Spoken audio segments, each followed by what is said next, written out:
There's currently a very intense and interesting battle going on in the driver market at the minute, predominantly between TaylorMade and Callaway.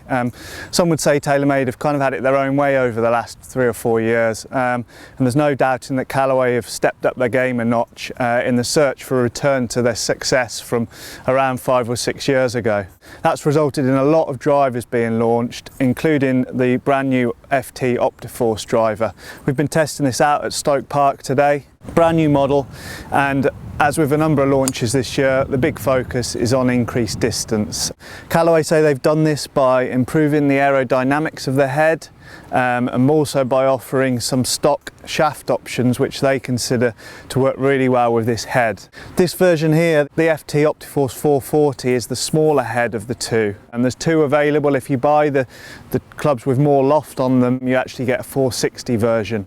Sometimes the 440 versions still look quite large at address, but this looked very compact and very small, and is clearly a model aimed at the better player, and it's been proven by a number of the tour guys shoving this straight in the bag. There's also some new adjustability on the driver. You can now set the loft and control the draw or the fade bias independently by two different things on the hosel. It's quite easy to set up considering that there's quite a lot going on there. I first took this driver out on the driving range this morning, and I think, to be perfectly honest, I really struggled with the ball flight.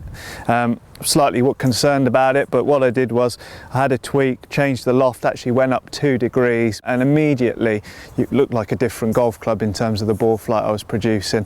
All of a sudden the compact head went from being intimidating to really a joy to look down on. It was coming off with a great flight, and it's worth saying one of the best impact sounds I think I've heard this year. It's clear Callaway are a company really heading in the right direction in the driver market. The last 2 launches, I also was a big fan of the X-Hot driver, which will probably suit players with more of a focus on forgiveness than this particular model, but that will remain in the range, and I would say they're both well worth trying. They're very different in terms of visuals and performance. If you've tried either of them, leave some comments below. We'd love to hear what you think of the drivers, or if you've got any questions about this and the X-Hot, then please leave a message below.